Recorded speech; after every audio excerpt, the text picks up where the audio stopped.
Pemirsa, pangan adalah kebutuhan dasar yang menentukan kesejahteraan dan stabilitas nasional. Pemerintahan Presiden Prabowo Subianto dan Wakil Presiden Gibran Rakabuming Raka menempatkan ketahanan pangan sebagai salah satu prioritas utama. Bagaimana capaian dan tantangan dalam mewujudkan kedaulatan pangan Indonesia dalam sepanjang tahun 2025? Dan untuk membahasnya sudah bersama saya, Menteri Koordinator Bidang Pangan Republik Indonesia, Bapak Zulkifli Hasan. Apa kabar Pak Menko? Baik Eva, Alhamdulillah. Terima kasih waktunya bersama Metro TV, Pak Menko. Sama-sama ya. Kita boleh mulai dari sektor hulu dulu ya, ya Pak Menko. Dengan sana silahkan apa aja boleh. Pupuk Pak Menko, ini kan tentu menjadi unsur yang penting bagi hasil pertanian. Ya. Tetapi masih ada Pak Menko tantangan terkait dengan distribusi pupuk. Ya. Bagaimana kemudian pemerintah memastikan kemudahan distribusi pupuk bagi para petani? Ya, memang dulu kita impor beras 4,5 juta ton tahun lalu. Ya. Tahun lalu. Salah satu masalah yang kami temukan kenapa antara lain distribusi pupuk yang terlambat.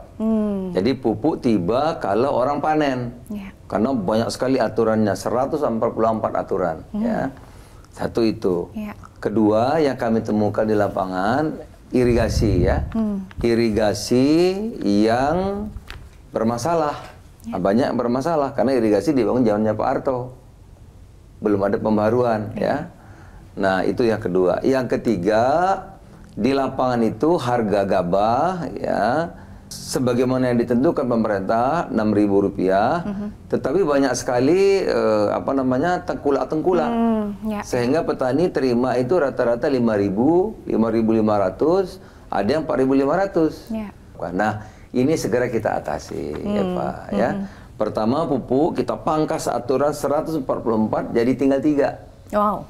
Nah, banyak sekali apa yang dipangkas sehingga pupuk hadir ada datang tepat sebelum tanam. Ya.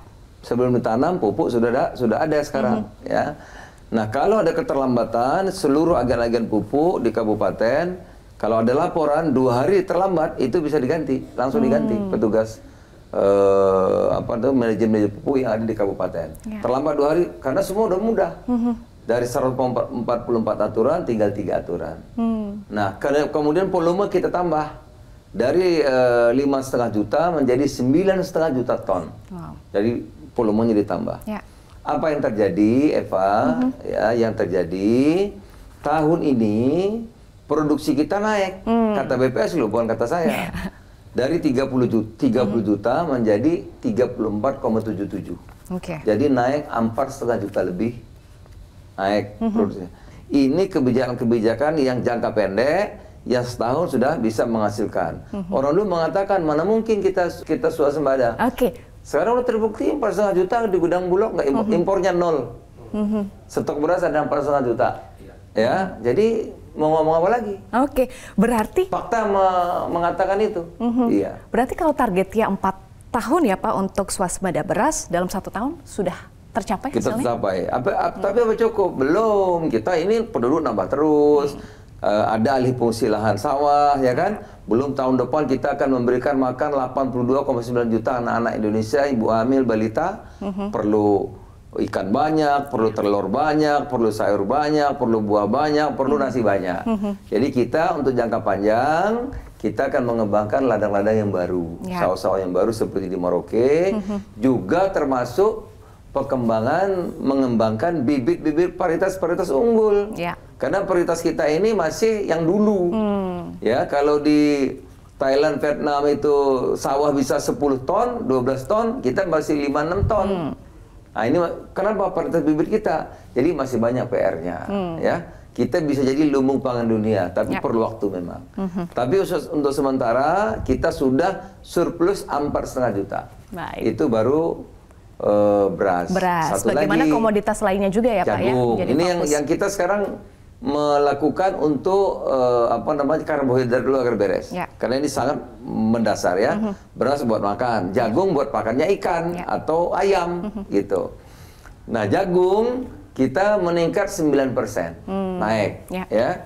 Naik 9%, harganya kita naikkan juga. Jadi dari harga petani dapat meningkat dari 5.000 ke 5.500. Bahkan sekarang kalau keringnya 14 itu 6.500 jagung. Jadi petani aman. Dan tengkulak sudah habis ini. Ya.